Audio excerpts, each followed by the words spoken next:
ஒரு மகிழ்ச்சியான செய்தி. இதயம் நலனையின் விலை லிட்டருக்கு ரூபாய் 105 குறைஞ்சிருக்கு.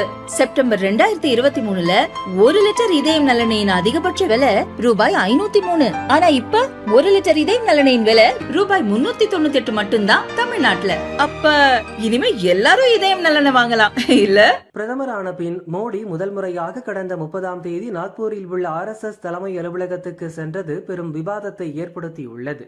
மகாராஷ்டிரா மாநிலம் நாக்பூரில் RSS தலைமை அலுவலகம் உள்ளது. அங்குதான் RSS நிறுவனர் டாக்டர் கேசவ பலிராம் ஹெட்கேவார், இரண்டாவது தலைவர் குருஜி கோல்வால்கர் ஆகியோரின் நினைவிடங்கள் உள்ளன.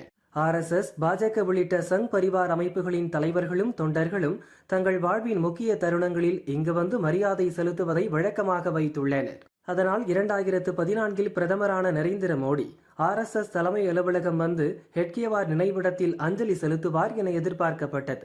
ஆனால் 3வது முறையாக பிரதமராகியும் கூட அங்கு மோடி செல்லவில்லை.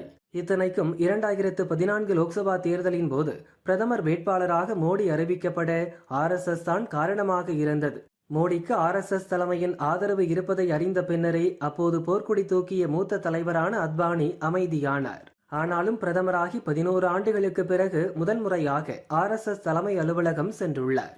RSS நிறுவனர் ஹெட்கேவார் பிறந்த நாளான யுகாதி நாளில் அவருக்கு மரியாதை செலுத்துவதை அந்த அமைப்பின் ஒவ்வொரு தொண்டரும் கடமையாக கொண்டுள்ளனர். RSS தலைமை அலுவலகம் செல்ல அந்த நாளை தான் மோடி தேர்வு செய்துள்ளார்.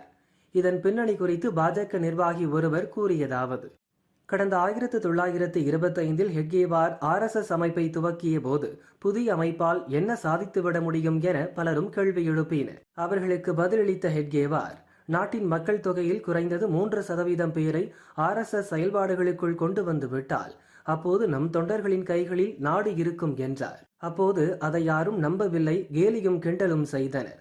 ஆனால் 1998ஆம் ஆண்டிலேயே RSSல் பயிற்சி பெற்ற வாஜ்பாய் பிரதமரானார்.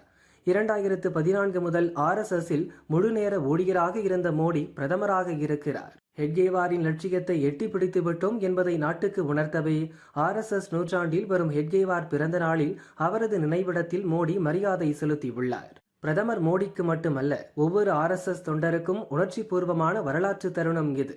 இதற்காகவே பிரதமர் மோடி 11 ஆண்டுகள் காத்திருந்தார் என அவர் கூறினார்.